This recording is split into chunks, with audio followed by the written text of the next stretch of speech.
এটা নির্বাচন কমিশন না নির্যাতন কমিশন?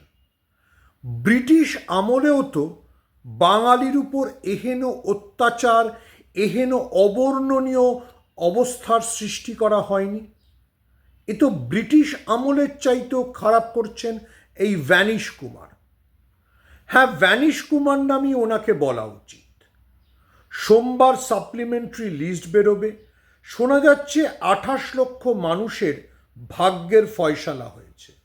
কিন্তু এই যে বাঙালিকে বেনাগরিক করে দেওয়ার চেষ্টা, বাংলার প্রশাসনকে অচল করে দেওয়ার চেষ্টা, বাংলার সমস্ত জনজীবনে যেন বিভিন্ন ধরনের বিপর্যয় ঘটে তার জন্য ষড়যন্ত্র করা, এটা তো এই ভ্যানিশ কুমার আর নির্বাচন কমিশন করছেন। তা না হলে এরকমভাবে একেবারে গণহারে অফিসারদের বদলি করা হয়।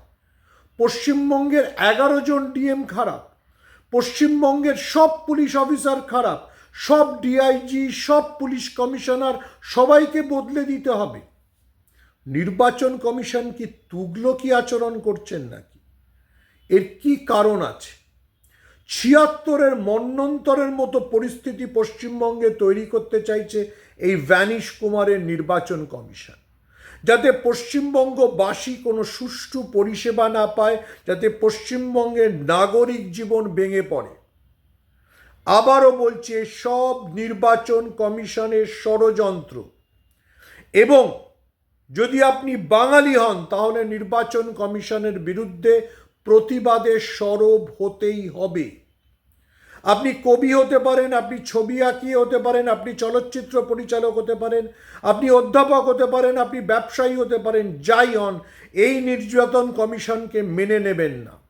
এটা নির্বাচন কমিশন না, এটা নির্যাতন কমিশন।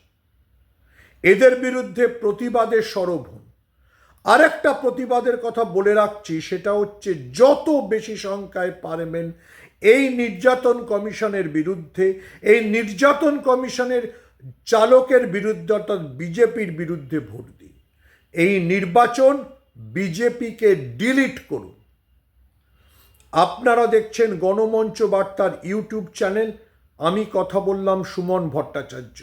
আপনাদের আমাদের চ্যানেল ভালো লাগলে সাবস্ক্রাইব করুন, লাইক করুন, কমেন্ট করুন, আমাদের ভিডিও আপনার বন্ধুবান্ধবদের মধ্যে ছড়িয়ে দিন।